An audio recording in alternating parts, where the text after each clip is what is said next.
But what do you say? You don't just move from confessing the sickness to making up positive statements. That's just mental psychology. No, sir. You must move from confessing the problem to confessing the answer, and the answer is always found in the unchanging Word of God. Your confession must be rooted in Scripture. It's not about repeating, I am rich, when there's no money in the bank. That's fantasy. But when you stand on the promise that says, my God shall supply all your need according to his riches in glory by Christ Jesus, you are confessing the Scripture. You are calling something that is true in heaven down into your earth. You see, faith is not a force you generate by your own willpower.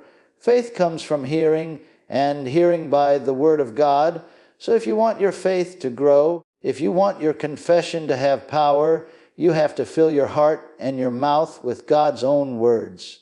The devil isn't scared of your opinions or your positive thoughts, but he trembles when a believer who knows their authority opens their mouth and declares, it is written. That's how Jesus defeated him in the wilderness. 3 times the enemy came with a temptation, and 3 times Jesus responded with, it is written. He didn't argue. He didn't debate. He simply released the written word of God as the final authority, and the devil had to flee. So what are the Scriptures concerning your healing? You have to find them. You have to get them down in your spirit until they become more real to you than the ache in your body. When the doctor's report says one thing, you have to have a higher report. You have to be able to say, that may be what the doctor said, but my God says, I am the Lord that healeth thee. So I agree with God's report. When the pain screams at you, you have to answer back, it is written, himself took my infirmities and bare my sicknesses. Therefore, I refuse to bear what Jesus already carried for me. This is how you fight the good fight of faith. You fight it with your mouth. You use the Word of God as your weapon. Let me give you an example. Suppose you're struggling with a heart condition. The natural thing is to talk about your weak heart, to tell everyone about your palpitations. But faith says, I have the mind of Christ, and I have a sound mind. My heart is strong because the Word says, I will give you a new heart, and I will put a new spirit in you. I command my heart to beat with the perfect rhythm of God's life and health. You see, you're not denying the symptom exists. You are denying its right to stay. You are serving it an eviction notice based on the legal document of the Bible. This is not a one-time event. This is a continuous confession. You must hold fast to your profession of faith without wavering. The writer of Hebrews tells us that you don't confess healing on Sunday and then talk about your sickness all week.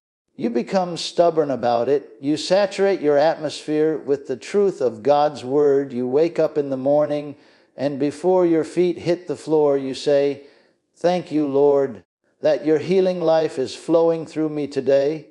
You look in the mirror and you say, body, you are healed by the stripes of Jesus. You go about your day declaring that you are strong in the Lord. You are constantly filling the spiritual air around you with life-giving words, and that constant pressure of faith will eventually crush the power of that sickness. Let's pray right now and put this into action. Get your Bible. Find a promise about healing. Put your hand on it and pray this. Father, your word is true. I take this promise as my own. I call it mine. I confess right now that this Scripture is the truth about my body. I reject every symptom and every report that contradicts your word.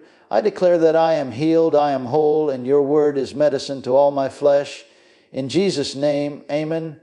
Now, this is where many believers stumble because they start this good confession, but they are listening for the wrong thing. They are waiting to feel something. They want a tingle or a sudden surge of heat to confirm that it's working. But I'm telling you, you cannot be led by your feelings. You must be led by your faith in the Word. Your feelings are the most unreliable guides you have. They will lie to you. They will tell you nothing has changed. But if God said it, that settles it, regardless of how you feel. The victory was won the moment you believed and spoke, not the moment you felt different. So the question is, will you trust the tangible, screaming evidence of your physical senses, or will you trust the silent, unmovable, eternal rock of God's spoken word? Now, this brings us to a critical crossroads in your walk of faith. You've got the scripture, you're making the confession, but there's a chasm between saying the words and seeing the manifestation. And that chasm is where your feelings lie. Most people are dominated by their physical senses. They believe only what they can see, hear, and feel. But I'm telling you, if you are going to walk in divine health, you must learn to walk by faith and not by sight. Your faith must be expressed in your words, not in your fleeting emotions. You see, feelings are the biggest traitors to your faith. They will shout louder than the still, small voice of God's word inside you. The pain will scream, "You are not healed." The bank account will whisper, "You are broke." The circumstances will yell, "Nothing has changed." And if you bow down to those feelings, if you let them dictate what you believe and what you say, you will cancel out your own prayer. You have to make a decision. Will you believe the report of your senses, or will you believe the report of the Lord? Faith is not a feeling. Faith is a force. It is the substance of things hoped for, the evidence of things not seen. You have to grab hold of that evidence, the Word of God, and speak it forth as the ultimate reality, even when every fiber of your natural being is telling you something else. Think of Abraham. God promised him a son, but his body was as good as dead, and Sarah's womb was dead. What did he feel? He felt the deadness. He saw the impossibility. But the Word says he did not consider his own body. He did not weaken in faith. He was fully convinced that God was able to do what he had promised. His faith was not in what he felt, but in who God is. And that faith was credited to him as righteousness. Your faith, expressed in your words despite your feelings, is what pleases God. It's what unlocks the promise. This is where the fight is won or lost. It's in those private moments when no one is watching. You wake up and the sickness is still there. The first thought is one of discouragement. The feeling of dread washes over you. This is the moment of decision. Do you give voice to that feeling? Do you say, "God, I'm still sick. It didn't work"? Or do you open your mouth and declare, "Thank you, Father, that by the stripes of Jesus I am healed. I command this body to line up with the Word of God"? You are not lying. You are calling things that be not as though they were. You are giving substance to the invisible promise of God with your words. Let's pray right now to solidify this. Wherever you are, put your hand on your heart and declare this. Father, in the name of Jesus, I make a decision today. I will no longer be led by my feelings. I will be led by your word. I take authority over my emotions and I command them to come under the subjection of your truth. I declare that your word is the final authority in my life.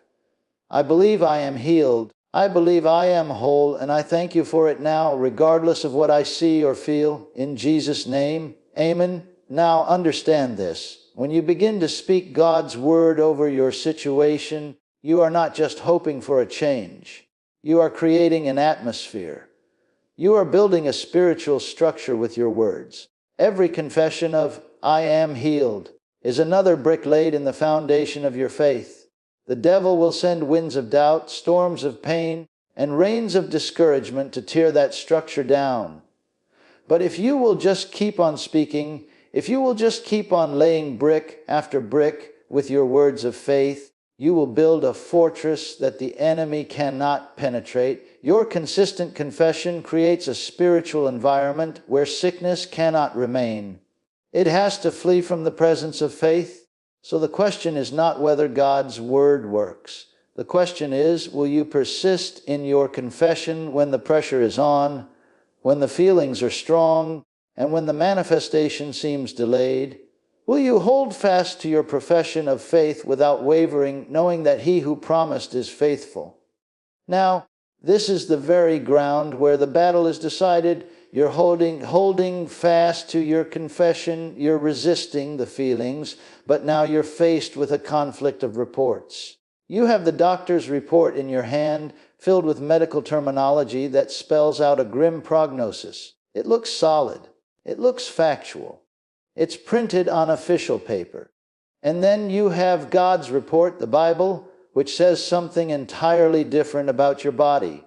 Which one will you believe? Which one will you give the final say in your life?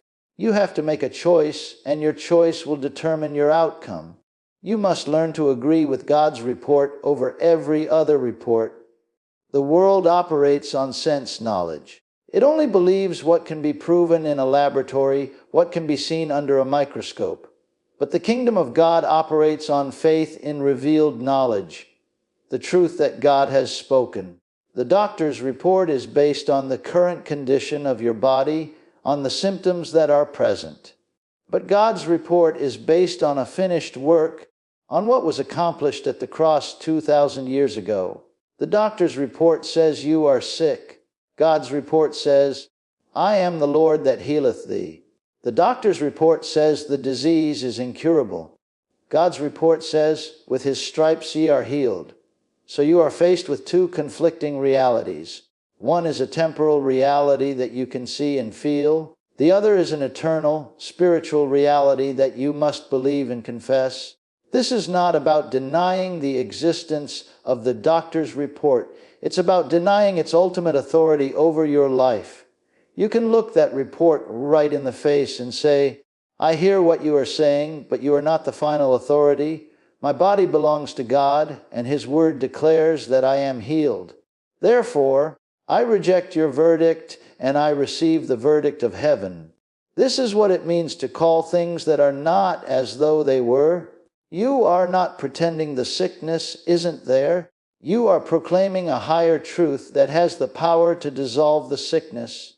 You are using your God-given authority to enforce the victory of Calvary in your own body. Think of the 12 spies Moses sent into Canaan. 10 came back with a report based on what they saw. There are giants in the land, and we were in our own sight as grasshoppers. That was a factual report, but it was a report of unbelief. It agreed with the problem. But 2 spies, Joshua and Caleb, came back with a different report. Let us go up at once and possess it, for we are well able to overcome it. They agreed with God's promise. They saw the same giants, but they saw a bigger God. Your sickness is your giant. You can either agree with the 10 spies and say, it's too big, I can't overcome it, or you can agree with Joshua and Caleb and declare, my God has given me this body as a land of health, and I am well able to possess it. Let's pray a prayer of agreement right now. Lay your hands on that doctor's report or simply on the area of your body that is afflicted. Pray this out loud. Father, your word is truth. I choose today to agree with your report. I believe that your Son, Jesus, bore my sicknesses and carried my pains. I believe that by his stripes I was healed. Therefore, I disagree with every symptom, every diagnosis, and every negative report that exalts itself against the knowledge of God. I declare that your word is the final authority in my life, and I receive my healing now in Jesus' name. Amen. Now understand this. When you make that bold decision to side with God's word, you are not just engaging in a positive mental exercise. You are activating a spiritual law. You are putting yourself in a position for God to move on your behalf. But the enemy will not take this lying down. He will immediately challenge your decision. The symptoms may seem to intensify. Thoughts of doubt will bombard your mind. People may even call you a fool for believing the Bible over medical science. This is the critical moment. This is where you must stand your ground and refuse to recant your confession. You must become like Abraham, who against all hope, in hope believed. He did not waver through unbelief regarding the promise of God, but was strengthened in his faith, giving glory to God. The pressure will come to take back your words and agree with the visible circumstances. But will you hold fast to the profession of your faith without wavering, knowing that your words are forging a reality that your eyes have not yet seen? Now you've chosen your report. You're standing on God's word. But faith is not a passive thing. It is not just something you hold in your heart. True, living faith must have a voice. It must be released. And it is released through your spoken command. You see, believing is not enough. The Bible says the devils believe and tremble. You must take that belief and give it authority through your mouth. You must learn to speak to your mountain. You don't just pray to God about the mountain. You speak to the mountain itself with the authority He has given you. Think about Jesus. He didn't pray to the Father to calm the storm. He turned and spoke directly to the wind and the waves, and He said, "Peace, be still." He didn't beg God to heal the withered hand. He spoke to the man and said, "Stretch forth thine hand." He spoke to the fig tree, and it withered from the roots. He demonstrated that faith, when released through a spoken command, has the power to change the natural world. You have that same authority in the name of Jesus. That name is not a magic word, but it carries the full power and backing of heaven. When you speak to your body in that name, you are not just a sick person making a wish. You are a believer enforcing the victory of Calvary. This is where many miss it. They pray beautiful, heartfelt prayers to God, asking Him to please heal them, and there is a place for petition. But there also comes a time when you must rise up in your spirit and address the problem directly. You must look that sickness in the eye and say, "Sickness, I speak to you in the name of Jesus. You are not permitted in this body. This body is the temple of the Holy Spirit. I command you, root and branch, to leave me now." You must speak to that pain and say, "Pain, I command you to cease in Jesus' name."